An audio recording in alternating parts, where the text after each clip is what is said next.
Hey, everybody, this is Bob Cargill from Bob Cargill's Marketing Show. This is my podcast. This is episode 148, and this is my guest, Dr. Morissa Schwartz. Dr. Rissy, I call her Morissa. I know she is happy today because her shirt says happy, and that makes me happy. And I hope all of you are happy. Happy New Year, 2022. We're recording this on January 6th, 2022. It will be released on YouTube. I'm recording this via Zoom sometime next week, the week of the 10th, and Podbean as well. That's my host, if you will, in terms of the podcast, and then it gets blasted everywhere. I don't know how all that works, but that's what's going on. And also what's going on, I can't believe it, 2 years in counting, almost 2 years in counting, the pandemic. So, be careful out there. It's been a very, very tough year, tough 2 years. And we're still in the thick of it. So be careful out there. I say it to my students. I say it to anyone who will listen. Be happy, healthy, safe, and sound. I'm wishing you well. Take care of yourselves.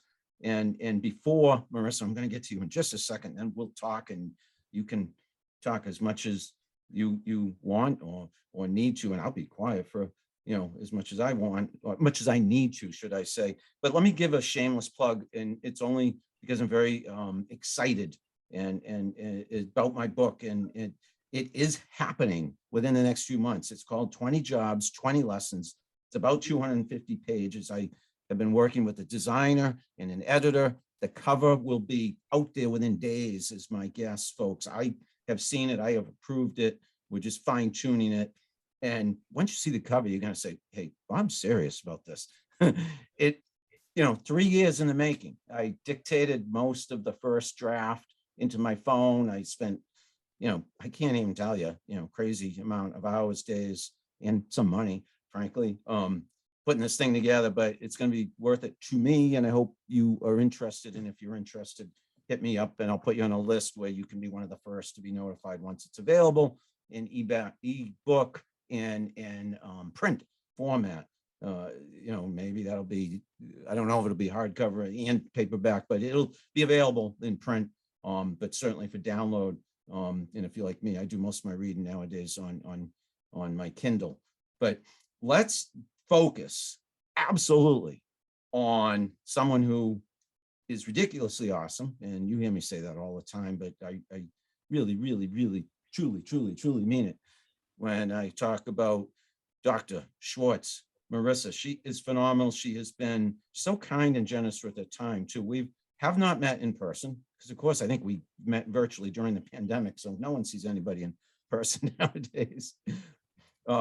But she has been kind to speak to my students at a couple schools where I teach marketing, college level.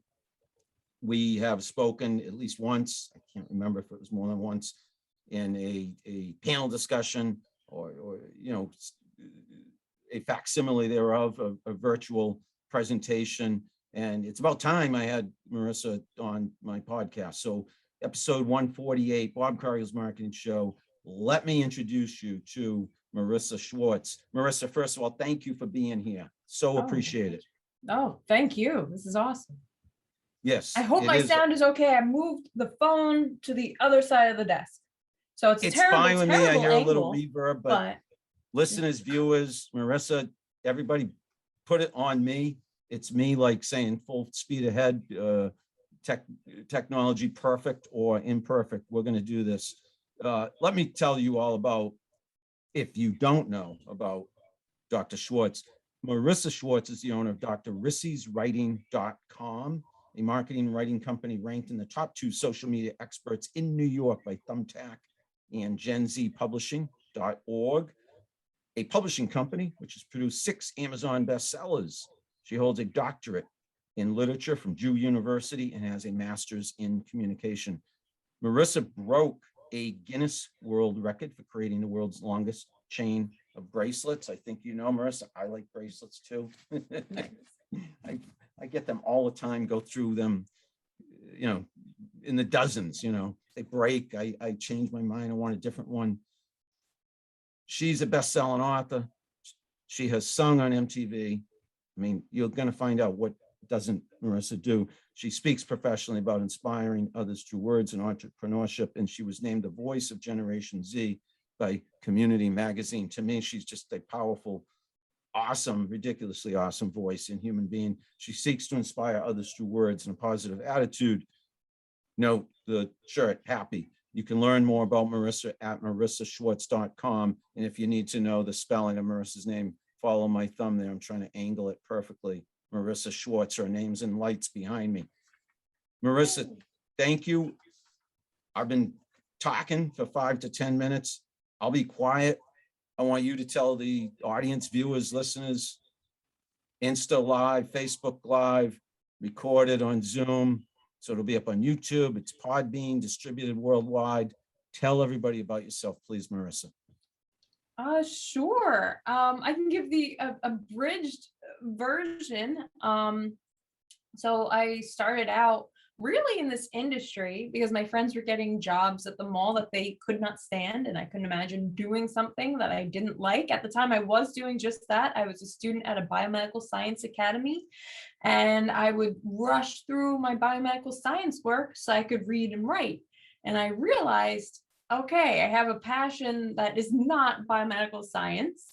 So I certainly don't want to do something else I don't like and get a job at the mall. I don't want to be miserable. I seem to really like this writing stuff. Let's give that a try. So I self-published my first book in high school. It didn't really go anywhere, but it allowed me to be able to then freelance, write and edit for other people. So like I edited a children's horror book because I had, hey, I published a book myself on my resume, even though I was, 16, 17, I was hired and she referred me to some people. And by the time I was in college, I had a freelance business that was paying my bills. And that has grown into Dr. Rissy's writing. And I also, since I have a passion for reading and writing, I started my book publishing company because after self-publishing my book, I decided to go the independent publishing route, go through a traditional publisher. And that book became a bestseller, but I saw a lot of things in the industry that I thought could be improved. So I started my own book publishing company in an effort to improve them, to make the lives of authors better, to give more authors a voice, or different types of authors a voice. And I've been growing that company for 6 years. I've been incorporated for 6 years. And just a month ago, I was named one of Forbes 30 under 30 in media for my work with Gen Z and Dr. Rissy's. Yeah, that's kind of me in a nutshell, I guess. That is amazing. And I know all these things about you. And yet, if I blink, there's yet another thing either I learn about you or that you do or achieve. You're, in terms of inspirational, you're off the charts, Morissa, and people, I hope, are discovering you today and later on when they watch this, listen to this, and start following you. Because what I want people to know about you that you might not say yourself, but they would learn very quickly, is you interact with people, you engage with people, you support people. So despite your, if you will, worldwide acclaim, if you will, huge acclaim, and how busy you must be, you take the time to pay attention to people. And, that's what I admire about you so much.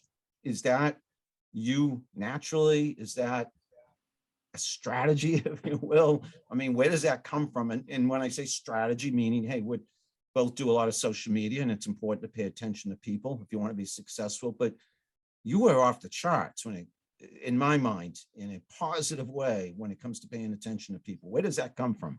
Well, thank you. Yeah, my main thing is if somebody is going to take the time to write to me or to say something, I should take the time to respond. Everybody's time is limited. Everybody's really busy. So I've made it kind of a personal policy to respond. And it actually goes back to the old Facebook days. I kind of made this rule for myself when I was like 16. I signed up for Facebook at age 16. And I remember getting like 100 birthday wishes and my family saying, why are you responding to all of those people? That's a lot of people. And I said, if people are going to take me the time to wish me happy birthday, I'm going to thank them. They took the time out of their day. That was really nice. So I kind of took that with me for everything. I won't say that I respond to every single comment or, every single comment. But the ones that, are not just like a copy and paste or like just a click of a button kind of thing. Yeah, absolutely. I think that's the right thing to do in a lot of cases. Take the time for people. And it's not a strategy. In fact, a lot of people have said to me, don't respond to so many people. You make yourself look like, you have too much time, or, other people don't do that. You shouldn't do that. But I don't like egos, and I like people. And it really comes down to the thing of respect. And if somebody is going to do something nice for you, like leave a nice message, the least you can do is respond to it. Morissa, it's the golden rule, and you live and breathe it, and are an example of it. Being nice to other people. It's gonna, and this isn't why you do this, because you just do it because you're a nice person, but I'm sure it comes back to you in a multitude and endless, I would think, flow of support and in terms of embracing everything you stand for. Because to me, again, I don't mean to overstate it, but personally, it's a great quality. But people in business, it's actually, I've been around way longer than Marissa in terms of age, and I've seen business become, frankly, tougher and fairly cold and impersonal. So the people who stand out, and to me, who really succeed in 2022 and beyond, are people like Morissa, who have those qualities. I'd like to believe I'm somewhat similar. If you take the time to thank people and engage with people, chances are they're going to reciprocate. And personally and professionally, that's going to benefit you too. So I'm not in any way suggesting that's why Morissa or that's why you listening, viewing, or I should be nice to people. But if you are nice to people, chances are it's going to be reciprocated. Am I right? Absolutely. Yeah. And it goes like that with everything. I actually, we're working on a new article for Forbes today, and they asked the question in it, how would you, with less people, with, people resigning at quick paces and, being short staffed, how do you keep up your productivity, or, that kind of thing? And I said, by staying positive and by Yep. keeping an upbeat attitude. And it's something that, I would want to do regardless. And the byproduct of that is more productivity. Because if you're down in the dumps, like, man, we don't have anybody working, this is so terrible, you're going to be sluggish. You're going to work more slowly. But if you're positive, you're like, this is great. We still have this business. People are still supporting us. Yes, we're short staffed, but look at how much we're accomplishing. You're going to move more quickly. Things are going to be positive. So byproduct of that, of being positive, is being more streamlined and things going more smoothly. So it just reminds me of that, like being nice to people, being positive. They're so rewarding in so many ways. Yeah, and you referred or alluded a little to the people leaving jobs, the great resignation, if you will. That's what they say is happening right now. Some of it's due to the pandemic and people not wanting to be in the office. Some people also have had a little extra time to think about what they really want in life, and that is to be happy. And, that's a quality, that's a benefit that I think is immeasurable, intangible, but employers could easily offer by just being nice to employees, colleagues, being nice to colleagues. And to me, that's worth gold, worth, in other words, that quality, that feeling, that you can't put a price on that. It's priceless. Absolutely.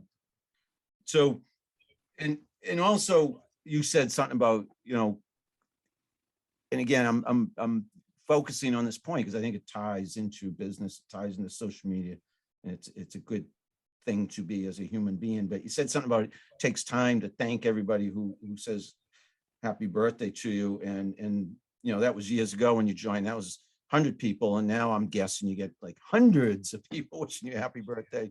And, again, on a smaller magnitude, that's myself too. I wrote a blog post years ago called Sleepless in Social Media and said, hey, if you're going to be on social media and be a success, you're going to have to, it's not a question. It does add hours to your day. You're going to have to put in that extra time, but it's worth it. Do you agree? Although I have a feeling you're very efficient with how you work, perhaps more so than I am, but it does add some time, right? The more successful you are, and the more people are, messaging you and wishing you happy birthday, the more people you see things happening to and you want to engage with. Yeah. Oh, absolutely. But so what I used to do was whenever I would see a notification come in, like this person commented, this person wished you, I would like respond right away. It took too much time. I was constantly on my phone. I wasn't, in the moment. So for probably the past year and a half, I have turned off all notifications on my phone, and I have hours blocked into my schedule. So at 8:30 a.m., at 1 o'clock, and then at 8 p.m., that is when I check my messages, my comments. I take 45 minutes during each of those blocks to respond to any comments, messages. If I have time left over, I scroll the social media sites, but that's it. Then I'm not spending all my time doing that because it eats up so much time. So blocking that in has made all the difference in the world and saved a lot of time. My screen time has gone down a lot based on that. From following you so closely on social media, Morissa, and we've talked enough times now for me to know you are more left-brained in my mind than I am. I'm very right-brained, and that means creative and a little more frankly scattered probably. But people who are analytical and methodical, what you do, that is such great advice, and I should probably take that advice, be a little more orderly in terms of how I approach social media. I just dive into it the minute I wake up and pretty much go to sleep with staring at the phone. Sometimes fall asleep with it right there in my nodding off with it. But setting up a system, being orderly, if you want to be successful on social media, that's so important. And so now we'll segue maybe a little bit into business, because when you do a marketing plan, when you do a social media plan, what you just said, chunking, blocking in terms of how we're going to get things done, how we're going to manage many social media accounts. I know your business, one of your businesses at least, you manage social media for people. I don't know if you can encapsulate, put it into a nutshell, how you would go about that. If you had a new client and they said, we want to be on, I don't know, 3, 4, 5 social media channels and get, and they have no followers right now, and we want 1,000 or 10,000 followers in a year. How do you go about that? Yeah, so we have systems set up for that because it's quite a process, but we made it simpler for doing this for 6 years. We've been doing this. So typically they would speak to myself or one of my managers. We would sign them up, send them an onboarding sheet, which asks them all the basics of from their logins to their branded colors to the tone that they want to use. Some companies, they love to be humorous and friendly. Like think of Wendy's, Taco Bell, like they're known for their, humorous and pretty, they sound like people, right? When they tweet and stuff. Or do they want to be super professional or, more tech focused, like think Apple, where they wouldn't necessarily tweet a joke like Wendy's would. They're gonna be like, oh, we're so great, look at our sleek products kind of posts. So we want to make sure, we want to know what kind of tone our clients are going for. So we get all of that established. We have a phone call to go over that.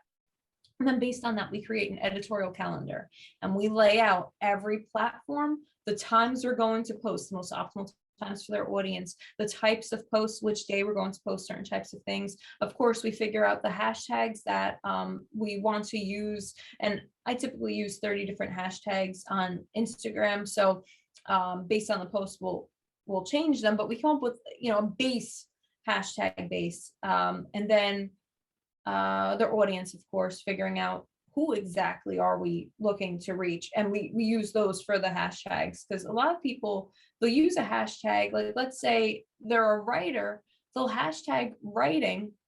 Well, when you do that, you're also reaching a lot of other writers. But if you're a writer looking to have somebody hire you to write, you probably want to hashtag something like writer for hire, writing services as well. So we do that kind of stuff. And then we share it with the client, and then we schedule the posts for the times that we put. And then every Friday, we go over the analytics of how their posts are performing, what's working, what could be improved, what our plans are for the following weeks. And yeah, that's our system for all those platforms. Video is huge. It's always a plus. I would say about 40% of our clients are comfortable on video. I hope more get more comfortable, just the way that Zoom, like if you 3 years ago, I use Zoom all the time. I've always worked from home. Maybe 10% of people I would talk to would want a Zoom. Everybody else would want a phone call. They weren't comfortable with the Zoom camera. But then COVID comes and everybody's on Zoom. I would say 95% of my calls are now on Zoom versus phone calls. So I think video is going to be the same way, but at this point, not the minority of our clients are interested in video, but that is the future. So when a client does video, typically we have them film themselves, we edit it, we post it for them. People love seeing faces of companies. So we really, the organic reach is incredible with video, and people love seeing faces of companies. Yeah, a few things, if you don't mind me touching upon or accentuating that you just mentioned, and one aside, if people see me putting my hand up regularly, it's because I'm trying to engage with our Instagram audience. When I see people join, I am waving at them. So, hey, I'm trying to acknowledge you on Insta. I thank you for being here on Insta, watching us live. I'm not watching the Facebook stream concurrently. So sorry if I'm not touching base with you there, but I appreciate whoever is there. And this will all be available for replay afterwards. You mentioned a few things, if you don't mind me accentuating.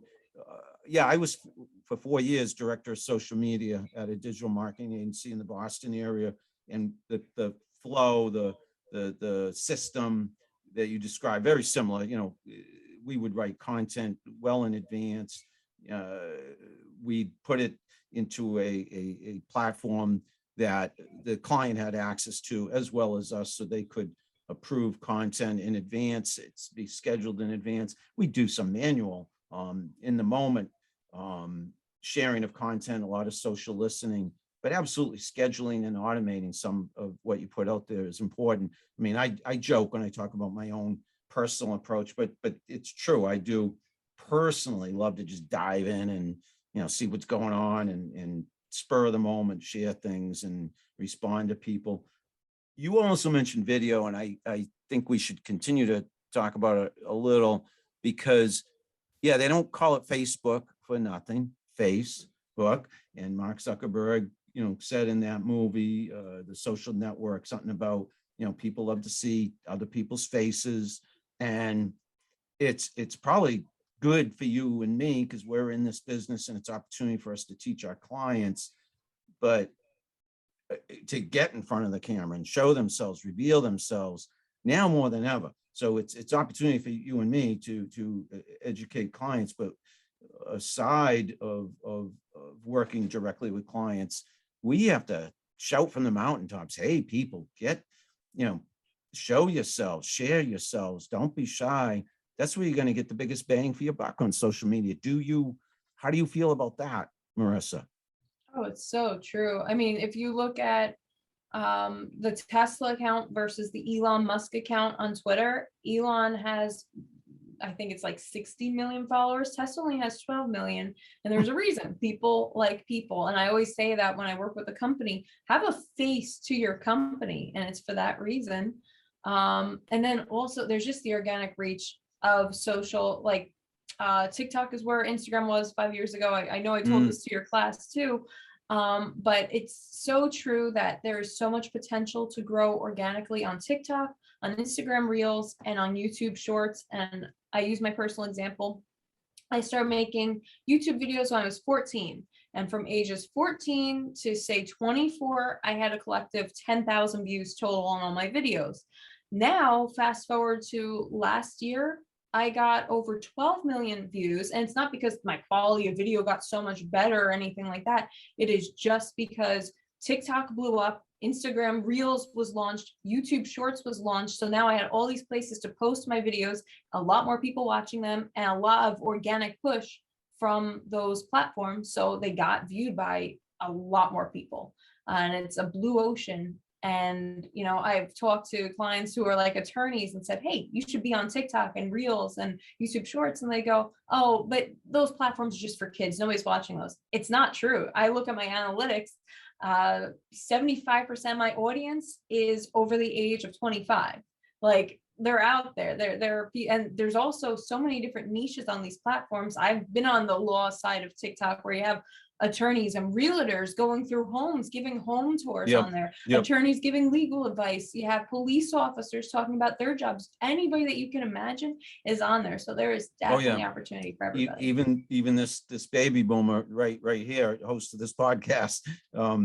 So, I think people do underestimate and generalize and stereotype some of these social channels, TikTok, being number one right now in terms of everybody says, like they did for some of these other channels, oh, it's just kids, it's just Gen Z. No, it cuts across, all walks of life, if you will, all different types of people, different ages.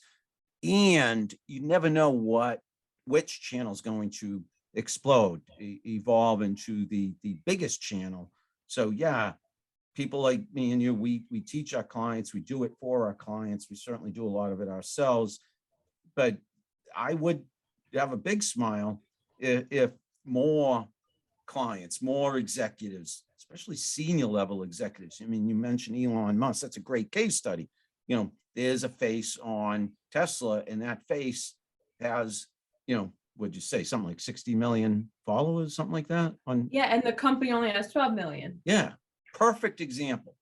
Logo versus face and personality. Personality wins. So businesses, if you hear that really to the point, simple, clear as day case study, Elon Musk versus his brand, Tesla, the personality, the face, the voice shines and supersedes anything the logo, the name of the company does. So I would imagine that would, in most cases, be the case for any big brand, any big company, even small businesses.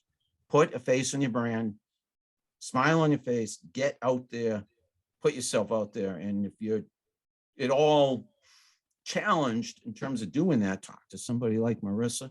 Frankly, myself, this is what we do, not to plug our businesses, but there are plenty other folks too who do what we do. Hey, just listen to this podcast. That's why we put these things out there to educate and inspire. Tell me a little more about how you promote your own business, Morissa.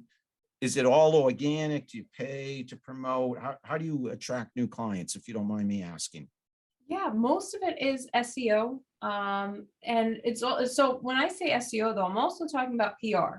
So having articles featured on big name publications, being on podcasts, that's all part of PR and SEO, because I'm going to get a backlink from this show. I'm going to get a backlink from the article that I just worked on with Forbes this morning.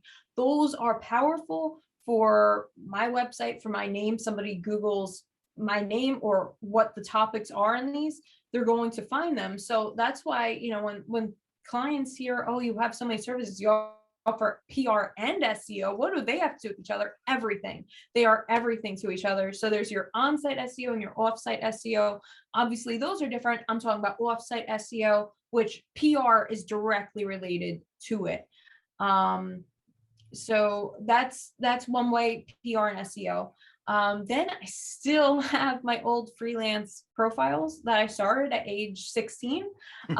They grew, and I have assistants that run them for me. So we still get some organic clients through those who see them. It's the craziest thing to me that I started them just as a high school kid, just like, how could I avoid getting a job at the mall, to still years later using them? It's pretty cool. So, some people have said, oh, you shouldn't use that anymore. It makes you look, like you're you're too big for like that kind of attitude. Like you're too big, you shouldn't be on a website like Fiverr. But that's just, I don't like that attitude. It's the same. Those are the same people who say, oh, you shouldn't respond to everybody. It's like, no, don't.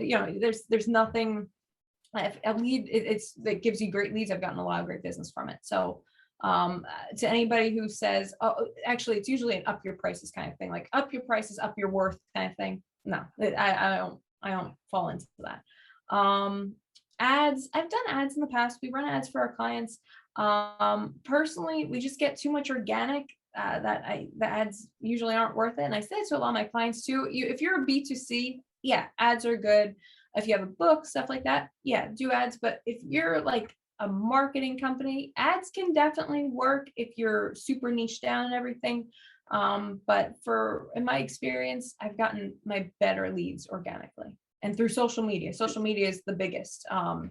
Posting daily on social, doing stuff I was gonna say lives, but I really don't do lives very often. I should, but I do post daily. I do stories daily. I just, insight in mind. And I enjoy it. Even if I didn't have the businesses, I would probably still be posting a lot because at this point I'm addicted. I enjoy it a lot. But I do get business out of it as well. So it's a win-win. Yeah, it's a win-win. It's an outlet. It is so many benefits. And sure, you have to enjoy it. Your heart has to be, for the most part, in it. As you were talking, I'm thinking, you're an example like Elon Musk, if you will, of the face of the brand. You have the brands in terms of your 2 or 3 or more, I don't know, companies, but you're out there all the time.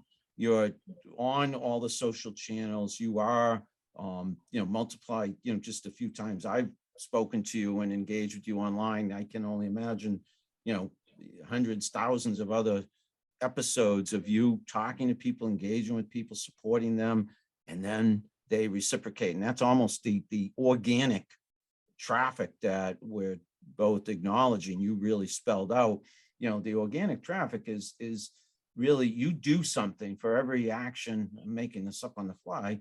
I think it's some great theory, isn't it, in science or that we learned in high school. For every action, there's an opposite and equal reaction. So every action on social media, there usually is, I don't know if it's an opposite reaction, but there is a reaction.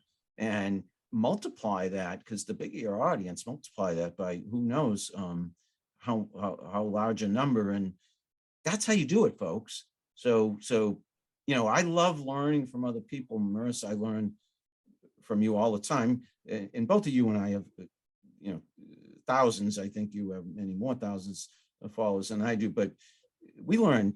Am I right? I mean, you learn, continue to learn, and if so, who do you learn from? Meaning, what are your resources? It could be people, it could be brands. Who inspires you? Who teaches you? Yeah, that you never stop learning. That's the thing. When I graduated, I got my master's and then my doctorate. Like I went straight through school and I thought, okay, now I'm done.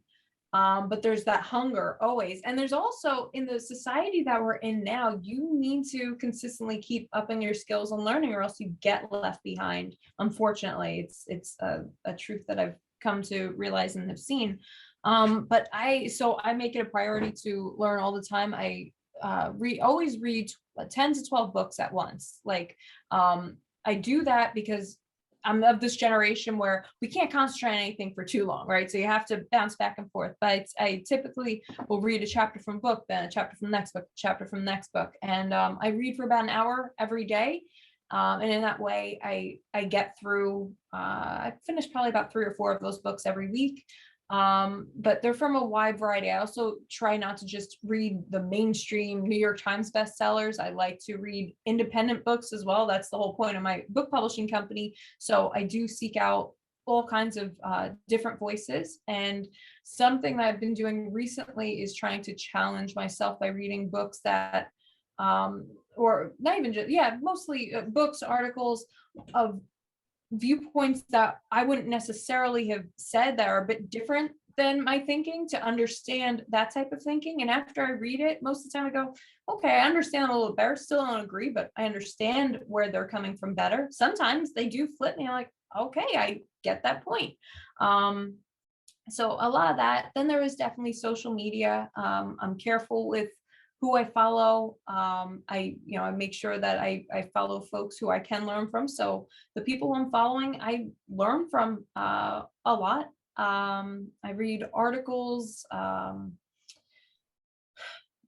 TikTok. TikTok is another place. They recently released the ability to create playlists. That has become my little mission in life. Every day I have different categories. So, general education, nostalgic education, philosophy, science facts. And when I come across a video, like, an interesting philosophical discussion, I'll save it in my playlist. And usually when you're scrolling through TikTok, you forget about those videos after, say, a week. You forgot what you watched. But when you have them on playlist and then you choose your time, okay, I'm going to rewatch that. Now that video is going to stick with you. And then you watch it again, say, a month later. Now it's in there. Now that philosophy discussion is part of your brain's, lexicon. So a lot of that, a lot of reminding myself. And when I do read, I highlight, I do flags in the books, color code everything. I write reports after each book that I finish so that I don't forget what I read. I think that's been my biggest thing this year is realizing that a lot of the stuff I read, I forgot. And that is such a shame. So I'm making such an effort to keep it in there and Yeah. not forget the other methods. I only laugh because, again, obviously I'm much older than you, and I do as well forget things. It happens more and more as you get older, Morissa. So if it's happened to you now, it may increase as you get older. I don't know. But you and I, again, have a million things in common. The documenting of things, I started my blog back in 2004. I love it for so many reasons. It's chronicled, if you will, the evolution of my career. I've been able to document what I've done. And on the side, I, have constantly written notes and have piles of paper that you can't see. I try to hide them underneath my desk and up in the attic and down cellar. But, I'm always documenting things. I think you and I have similar brains in that regard. I also read a lot of books. I read on my Kindle. I get the books free from the library. And I read a multitude of books at the same time, but partly because I can only get them for 2 or 3 weeks at a time. I don't necessarily read one in that short period of time. I read a few chapters and then that one disappears and I go on to the next. So I bounce back and forth, usually between 3 or 4, maybe 5 books at the same time, finish one I'd say every couple months, because I only read at night right before I fall asleep. And that could be 5 minutes, it could be 20 minutes, but I love reading and it's a great quality to have because, we're always learning. Another thing you mentioned, and I've lived it, and back to my book a little, which I mentioned at the top of the show, it's called 20 Jobs, 20 Lessons. It's me starting in your neck of the woods, Morissa, tri-state area. I was in Brooklyn working in Manhattan. That was the beginning of my career, 1983. And I go over every job I had in business, and talk about remembering. It took me 3 years to get to this point, to be just months away from publishing it, because I had to mine my memory banks and I dictated stories and what I remembered. A common thread you would see, and I have relived the last 3 years writing this book, is how much more, we have to know now to succeed. I'm used to just write. That was all I did. That was my job for like 20 years. That's all I was asked to do, write. Sure, it was monotonous and boring, but it was also, I kind of mastered it. I was a specialist. But now the last 20 years of my career, the second half or the second third, that's what I think I've been saying lately. I think I got at least another third of my career in me. I've had to have all these different skills, left brain, right brain, technology, organization, those skills, management, public speaking, but the technology especially, that's the biggie that has obviously come on the scene. I've embraced it. A lot of people haven't. And it's unfortunate, especially, baby boomer age, if you will.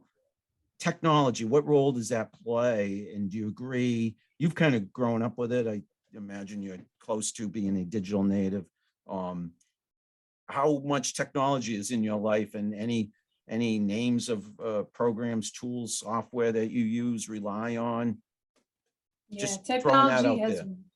it's become everything. So, I even digitized my to-do list. I held out for a long time where I used to handwrite everything, but I use Todoist. I live by that app. I use that for everything. Like I keep track of everything by priority. But yeah, I am almost pretty much like we got our first home computer when I was 8. We were a little bit late to the bus on that. I remember I used to go to my parents own a floor covering store, and they had a computer from the time I was in kindergarten. Right when I started kindergarten, they got a computer. And I thought that was the coolest thing in the world. And I used to play all my games and stuff on it. And then we got the home computer. Oh my gosh, it was amazing. And then I was the first of my friends to get an iPhone, because I had the choice. I could either have a birthday party like I had every year, or I could get the iPhone. So I chose Look the at you. iPhone. So I Smart. feel like I sound very old saying this, but I mean, that's been my experience with it. So I did grow up for a little bit with that. So I think that's how I got into the soft cover books, and having a little bit of experience offline. And that's why I do appreciate offline time. But I would say most of my day, especially now where, I haven't left the house in a couple weeks because of the variant. Everything is technology. Even if I'm reading a book, I have my iPhone on playing my Apple Music. There's never a moment where I'm not using some form of technology. I feel like I'm, taking a technology detox if I have the television on, and I'm knitting. But Old even that school. television, that's technology. That's still Oh, yeah. relatively new technology. My grandparents didn't have a television. So everything is technology. But yeah, as far as apps, Todoist, my team uses Twist, which is like Yep. Slack to communicate, but it integrates seamlessly with Todoist. What else do I like? What about social media? What specific channels? I mean, we've talked about it. We mentioned podcasts, not podcast. This is a podcast. TikTok. We mentioned, specific channels. Are you partial to any one? I know you're on a handful of them quite frequently, but what's your favorite? Where do you get the most traction? Yeah, they all have their pros and cons. I probably spend the most time on TikTok just because there is that, it feels more personal. You're watching people actually speak. I love that. I love the community on there. I love how geared towards the individual it is. So that's the one I probably spend the most time on for the past year and a half. But I still love Twitter. And I don't care very much for their algorithm. Back when they would, most people, they go onto their timeline and they're just being shown what the algorithm thinks you're gonna like. And half the time, like, you guys are way off. So what I did there is the same thing I did for Facebook. I started going chronologically. That's how everything used to be, say 5 years ago. I look at my timelines chronologically now, and that way I'm not missing the people I want to see. I'm not just seeing the ones that they want me to see. I'm seeing the people that I hand chose to follow.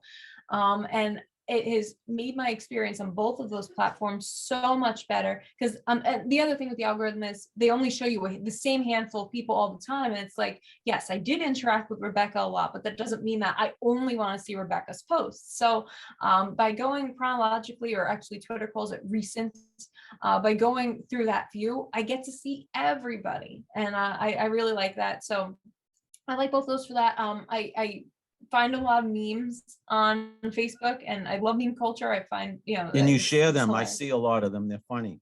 Yeah, Or I entertaining. love that. Yep. And fun facts. Twitter is great for information, for learning, for education. I like Instagram when I want to turn my brain off. And like, let's say I had Seinfeld on last night, and I didn't feel like just sitting and watching Seinfeld because nobody has nobody can just sit anymore. So I started scrolling Instagram, and just, I have my collections on there. Like, these are my favorite colorful aesthetics. These are my favorite learning resources. And I just have little collections on there, and I save pictures to those. So I use almost like Pinterest. And what else LinkedIn. LinkedIn is good for networking for Yeah, sure. I like it. I like it a lot for networking. there's I no, Yeah, I have a Pinterest, don't really use it very much. And then YouTube, I listen to, when I'm knitting and stuff. That's like an alternative to TV sometimes. But yeah, those are, there's, and I'm on all of those, and I post regularly on all of them. there's a lot of them, and it's a lot of work to stay on top of them all. But those of us in the business, of course, it behooves us to know our way around each of them. We help our clients with them. We use them for ourselves. We use them for both business and personal reasons. I constantly am telling people who don't use social media or don't use it much. I say, geez, you don't know what you're missing. I mean, in terms of, it's news, it's entertainment, it's birthdays, it's sad occasions, but you stay in touch with people. It gives you perspective. You don't miss, there's no excuse for missing anything in this day and age. If anything, you've alluded to it a few times, and I concur, we become addicted to it. I agree. And there is a case, a point in time at which we have to remind ourselves, hey, this might be too much. I need a break. I need to go outside. And I do a lot of running. That I've run marathons. I run all distances, but I run almost every day, and I've run even more since the pandemic the last couple of years, because I've been working at home more. I've had a little more extra time. So almost every day for the last 2 years, that's what I do. What do you do, Morissa, that is, if it's possible, completely unplugged for pleasure, relaxation? If you don't mind me probing a tad, beyond professional, what's your life like? Yeah. Yeah, because for a while, work was everything to me, because I was a grad student and working full time. There was not very much time for other stuff. But now with the pandemic, with not being a grad student anymore, I have more time than I've ever had. And I'm so thankful for it. So that's why I do read the hour a day. I knit regularly. I have all kinds of arts and crafts stuff. I've always loved arts and crafts. I recently made the Beatles out of stickers. I made a mermaid out of sequins. Like, just, I love making stuff. The jewelry, I've always made jewelry. I love jewelry.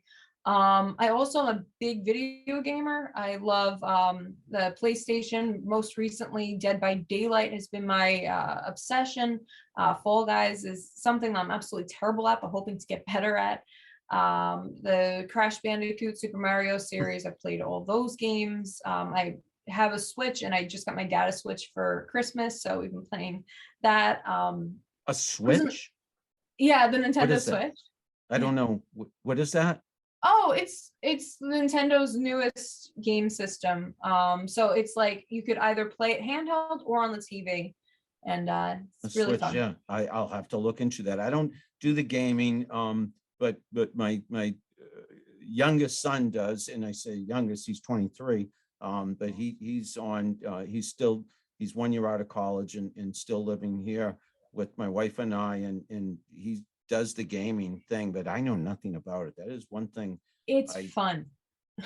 I can tell, and I know from teaching college students, they're all doing it. They are all talking about it. I know it's a huge industry. Do you know, when I was in college, way, back in the day, I was totally into video games and pinball. And I'm talking like, Pac-Man and Galaxian was a big one. I was totally into that. I was pretty good at that. I used to do it in between classes at UMass Amherst, and we had to put the quarters in the machine, and I was totally into it. So I guess that was the beginning of the technology, the gaming era, to an extent. And almost what you said, about computers, I remember, it was, again, for me, way back, the way back machine was a late 80s. I started in business with an electric typewriter before computers. But I remember when I first started using computers, and the very first one I owned, I believe, was a Mac SE. And I still have it down cellar in the bag, nice, I don't know, case bag, traveling bag, and it's very heavy. And it was a Macintosh, and that was a cool thing. And computers obviously changed the world, changed how we communicate. The internet was like, oh my God, it opened up the world to all of us. And now look at people like you and me, again, quite different in terms of our generations, but it does bring people together amazingly. Isn't it quite fascinating how people connect, via Zoom? Here I am, and you are up on Instagram, and we're out there on Facebook somewhere, and then there's going to be an afterlife of this video. That's pretty powerful stuff. What boggles my mind is how new it all is. Like that's just what, and everybody acts like it's all so normal and like it's been around forever, but it's so new. Nobody had an iPhone 12 years ago. Like it wasn't a thing. And now we all just take it for granted. 12 years is nothing. That's a child. You wouldn't let them vote. Like, like this. Yes, it's just insane to me. Like my grandparents did not have a television. Bicycles weren't invented until 100 years ago. Like it's so crazy to me what infancy stages we're at. And that is why there's such a divide between the generations, I think larger than previous because of how quickly the technology has grown. And it's incredible. It's just mind blowing. It is, and it's important to know the history and have that perspective. And what you just said is very important to be mindful of that. We're just in the infancy of all these technologies. And I do tell people, for the sake of their careers, it's important to know you may not like using certain social media channels or want to be plugged in all the time, but it's important to know how all this works, because I imagine, and this will be one of the last questions I ask you, if you don't mind. We probably should wind down soon, but in the interest of time, but technology is only going to get more and more embedded into our lives and be how we communicate, and clearly people like you and me, we're enamored with it and see the benefits. So many people had better, I think, get on board, or they're going to fall behind. That's my opinion. Do you agree? And then also, what do you think about the future of technology? Where are we heading, and what would your advice be for people with regard to technology? Yeah, I do think it's important to embrace technology. But the people who are using technology also needs to realize how quickly it evolves. I remember having a professor who would talk about how she learned to code, but now all the coding languages are different. It's completely different from what she learned, and that she had to, like, she was talking about HTML and how she had to do that just to make a profile for herself. And we were like, what is she talking about? So at one point she was super advanced. So I think that's the biggest thing to remember is, this technology doesn't last forever. You do need to keep up on the skills, and what you learn today might not be relevant in the future. So keep up on those skills. Technology absolutely does keep evolving. I remember back in 2015 in grad school, I took a course on VR and AR, and now we're seeing Meta, and now, Yes. that little Oculus that I had is becoming more mainstream. It's just going to keep getting more mainstream, and hopefully soon it won't be big, heavy goggles that make me sick. Hopefully it'll be actual glasses that you look through. But that is the future, that according to experts who know way more about it than me. Every article I've read is pointing to that being our future of, you're going to have glasses, or maybe even a contact lens, or maybe a chip, and you're going to be able to look out the window and identify that's a hummingbird, that's a Burke tree, like, it's just going to know all that stuff. Or you're getting a phone call right now, and whoop, you have it. So that's somewhat of the future. However, I remember being 5 years old and going, maybe one day we'll be able to have a video on our phones. Can you imagine that? Maybe when I'm like 80, Yeah. we'll have that. So you really can never predict. I would have never predicted in a million years that we would have come so far. I know. Yeah, I a couple times mentioned my history, and going back to my early days. I got to New York because I went to grad school in Brooklyn College, and got a master's degree in television. So I wanted to be in TV, and pictured myself a director or a producer. fell into marketing right after grad school as a copywriter, because I had all this freelance writing experience from my hometown newspaper, college newspaper. But long story short, one reason I think I love social media so much is because back in the day, I had that interest in broadcast, in TV, in radio, in the internet, and social media, and what we're doing today. It's very akin to, broadcast. I mean, that is what we're doing, really. Everyone, or should I say anyone, can be a radio DJ or a TV, if you will, newscaster. I mean, the equivalent of, because of social media. And look at the power of all this technology, and people take advantage of it, make the most of it. And yeah, if it's not for you, okay, but it's probably going to help your career and help you personally stay in touch with family and friends, et cetera, et cetera. That would be my concluding remarks. Can I ask you an open-ended question? I know I've done degree of talking, but I hope you've done a greater degree of talking. I think so, but I want to give you a chance, just anything you want to say, and it could be, big, it could be small, it could be, digress off topic. Anything else you want to say, Morissa?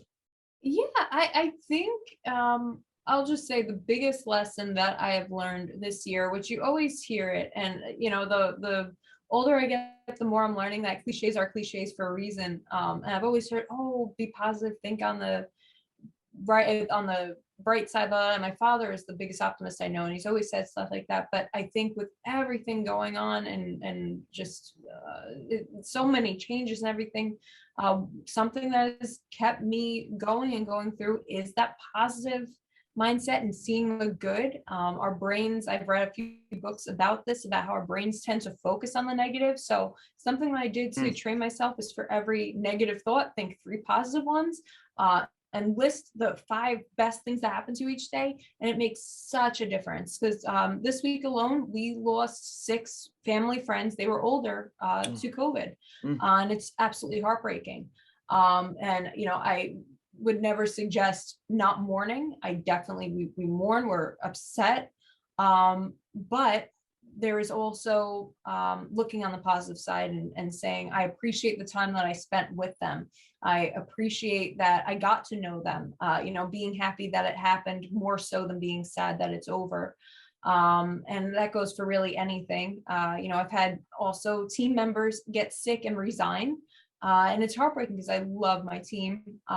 So it's like mourning a team member, same thing, but positivity has helped me get through that. So I think that that's my last thought to anybody, just as much as it's possible to stay positive, to see the good out there. The media, a lot of it tends to be really negative. You see all kinds of negative news stories, but there's a lot of really good stuff happening too. So don't ignore the negative. There's things that need to be done, work that needs to be done, but at the same time, it's detrimental to just focus on the negative. Morissa, fantastic. Meaning you ending on a positive note, but also a realistic note. And again, for the last year and a half or so, I've been at the beginning of the show and in every show, just like I do when I teach class, I tell people how much I'm thinking of them, and realizing and knowing that, we're all in this together throughout the world, and the pandemic, it just won't go away. And people are still dying, people are still getting sick. We still have to be careful, very careful. And I'm sorry for your loss, your family's loss of friends and people close to you. And Barbara and I, my wife and I, too, have seen people, lives lost due to the pandemic and COVID, and see people get sick, even people very close to us. It's frightening, and we all have to continue to be careful and mindful. And I hope that, the silver lining is that we, as a country, universe, if you will, see that we need each other more than ever, and come out of the darkness into the light, and help each other and support each other more than ever. So with all that said, I support you. I thank you. I praise you. I applaud you for everything you're doing, Morissa. You're a positive influence on me, and I know all your followers, sure would agree how much you inspire them. Those who are watching this, listening, thank you on Instagram and Facebook and YouTube and wherever you're hearing this, Podbean, etc. Morissa, let's wind down, and if you don't mind, tell people they're probably eager to find you on social media. Where can they find you? Yeah, as Morissa Schwartz, pretty much everywhere. It's Morissa with an O. I have accounts on TikTok, Instagram, Facebook, Twitter. So whatever your favorite platform is, I'm there. And then my website is drrissi.com. And look Morissa up at drrissi.com and follow Morissa, support Morissa. She will return the favor. I know from experience how supportive she is, how encouraging she is, how inspiring she is. And another great conversation with you, Morissa. And I know we went pretty long. I hope that's okay with you. We gave listeners and viewers even more for their money, if you will. Lots to talk about. We could talk forever. Thank you, Morissa Schwartz. I appreciate it. Thank you, listeners and viewers. This has been Bob Cargill and my guest, Morissa Schwartz, on episode 148, Bob Cargill's Marketing Show, my podcast. I thank you, and I want to say, wherever you are, whatever you're doing, I hope you're having a ridiculously awesome day. I hope you're happy, healthy, safe, and sound, and I'll talk to you again. Thanks, everybody. Bye-bye.